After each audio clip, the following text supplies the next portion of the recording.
Oi, gente. Fazia um tempinho que eu não postava ali vídeo aqui no canal do Livro Aberto, né?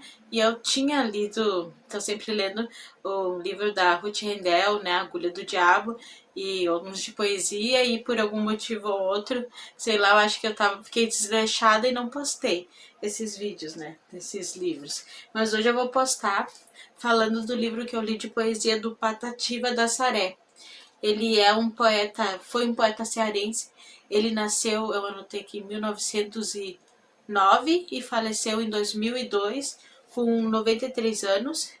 E o nome dele é Patativa da Saré, porque justamente me esqueci de porque justamente ele é comparado muito como o passarinho patativa, e de Assaré é porque é do onde ele nasceu, assim, numa cidadezinha no Ceará. Então, tipo, ele teve uma vida muito difícil no início. O pai dele, quando ele faleceu, e a mãe dele, ele teve que trabalhar na roça. E esse trabalho dele de agricultor é um trabalho que ele trabalhou a vida toda, mesmo depois de famoso, ele nunca deixou a agricultura de lado, né? E e aqui fala como que ele pegou sarampo quando ele era criança, e ele ficou cego de um olho. Então, tipo, ele com sempre as fotos que a gente vê dele, até na capa do disco, do disco do livro, que é um desenho, ele tá com óculos. E ele teve que trabalhar bastante, e ele foi pra escola. Quando ele viu que sabia ler e escrever, foi alfabetizado, ele largou a escola e começou assim a escrever poesias, na verdade, e cantar também. Gostava muito de cantar. E aqui fala aqui do início dele contando poesia, e ele casou, aqui ele fala de diversos amores nas poesias que ele teve antes de casar, assim, alguns amores que deram certo, outros não, né? Diversos amores e desilusões, e ele casou com a Belinha e teve 9 filhos. É que ele fala que o nome de todos os filhos dele. Aqui ele conta a história nas poesias, cante de lá, cante lá, que é o canto de cá. Ele conta a história da vida dele. E ele ficou famoso, e mesmo assim ele não largou a agricultura, sabe? Ele continuava tendo, como ele dizia aqui, ele fala que mesmo assim ele tem o roçado dele. E ele tinha uma memória tão boa que mesmo com mais de 90 anos ele conseguia declamar os poemas dele, assim, ele conhecia, assim, falava, qual esse poema tal, ele declamava o poema na hora. Então, tipo, ele tinha uma memória muito boa. E eu escrevo poesia, eu não consigo decorar minhas poesias assim para declamar. Eu tenho que ler. Bom, então, tipo, o que eu tinha que falar da poesia dele, que eu vou ler algumas aqui, é que ele não escrevia na forma culta. Até no primeiro poema ele fala, né, que não, ele não escrevia na forma culta, né? Ele escrevia como falava. Que ele fala bem que no início que, né, tipo, que tem as pessoas assim que eu nasci aqui no mato, vivi sempre a trabalhar.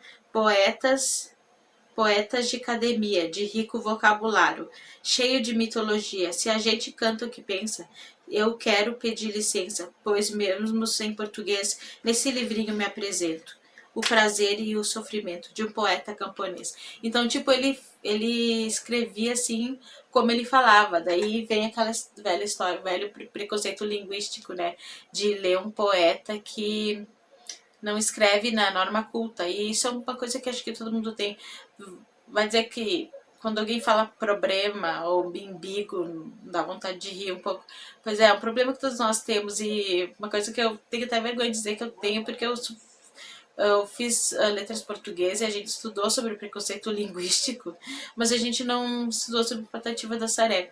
E, né, tipo, eu falo assim que eu gostei da poesia dele, que ele fala assim como escreve, né? Mas eu ainda acho estranho, assim, quando as pessoas falam, tipo, arta,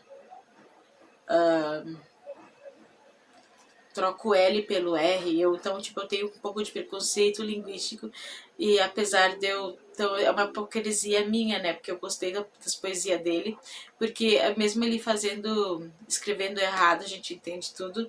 E, tipo, eu tenho um pouco de preconceito com as pessoas, tem pessoas da minha família que tias que trocam o L pelo R.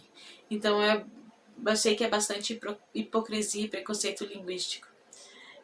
Mas então eu vou ler mais um pouco da poesia do Patativa aqui. Que ele estava falando da morte de uma das filhas dele. Uma das filhas dele é a Naná. Desse poema é bem triste. E que ele fala: eu tinha uma grande riqueza, era querida fia, porém morreu muito nova, foi sacudida na cova, com 6 anos e 12 dias. Todo dia que eu voltava da roça, nada mais me completa alegria. Dentro da minha paioça, na minha naná eu achava, por isso eu não me invejava riqueza nem posição dos grandes, pois eu era o mais feliz de todos os filhos de Adão. E a vida do meu viver eu beijava com prazer, todo dia de manhã, sua face pura e bela. E ela fica muito doente, né? Eu, quando lembro disso, dá vontade de chorar, quando a seca no sertão, ao pobre falta o feijão. Então, tipo, vendo que não tinha inverno, o meu patrão, um tirano, sem temer Deus nem o inferno, me deixou no desengano, sem nada mais que arranjar. E com aquela braba comida, aquela pobre inocente foi mudando sua vida e ficando diferente. Não sorria, não brincava, bem pouco se alimentava, enquanto sua gordura no corpo diminuía, no meu coração crescia a minha tortura. Então dá pra ver assim que o poema dele segue rimas métricas.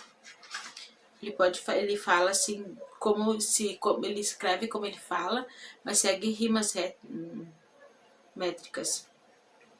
A minha joia enfraquecida de fome.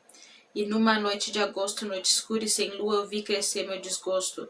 Faltava bem pouca hora para minha naná morrer.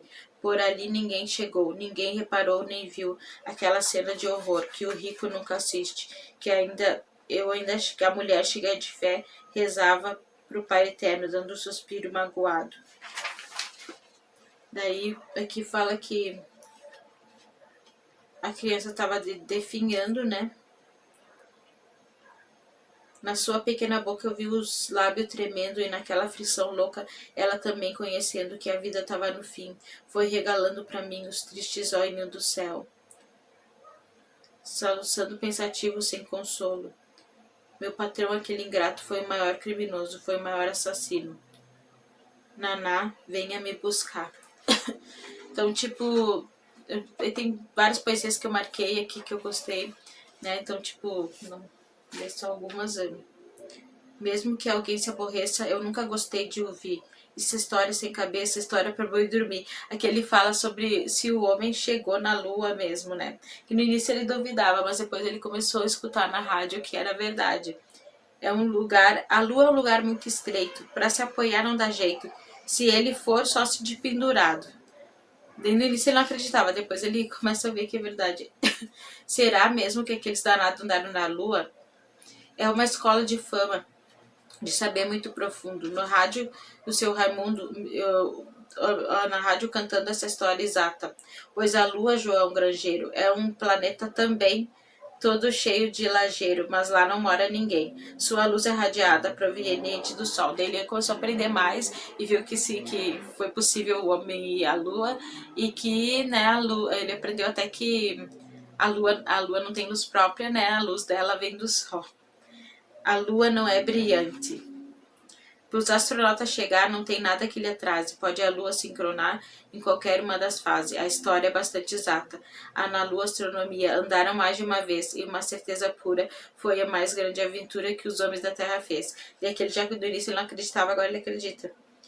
Né? E se hoje em dia ouvir alguém falar por aí, nesta façanha importante, não queira mais duvidar, senão você vai passar por ignorante. Eu só vou ler mais uma para não ficar o vídeo muito longo. Na verdade, eu vou para um pedaço aqui, ó. Cada um alegre vai, mais atrás de sua aventura, mas tudo tropeça e cai no fundo da sepultura. Tem algumas poesias que tem data que ele escreveu quando estava no hospital. Daí elas são mais sombrias, assim, de aproximação da morte, né?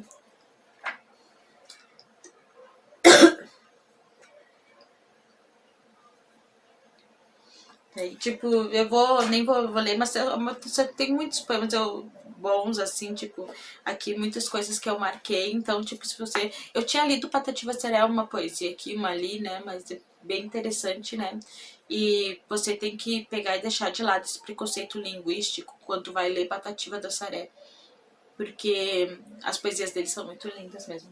Vou mostrar aqui que eu tô lendo agora, que eu vou fazer vídeo, porque eu não tinha feito muito, né, ultimamente. Li alguns livros e não fiz. Palavras Andantes do Eduardo Galeano, que são... Eu já fiz umas resenhas sobre Eduardo Galeano aqui, tem muitas histórias, assim, tem várias histórias boas aqui, vou ter que ver como que eu vou escolher pra contar para o vídeo não ficar muito longo. Então, gente, é isso, vou gravar mais vídeo, né, tentar... Não, vou tentar não, vou gravar mais vídeo.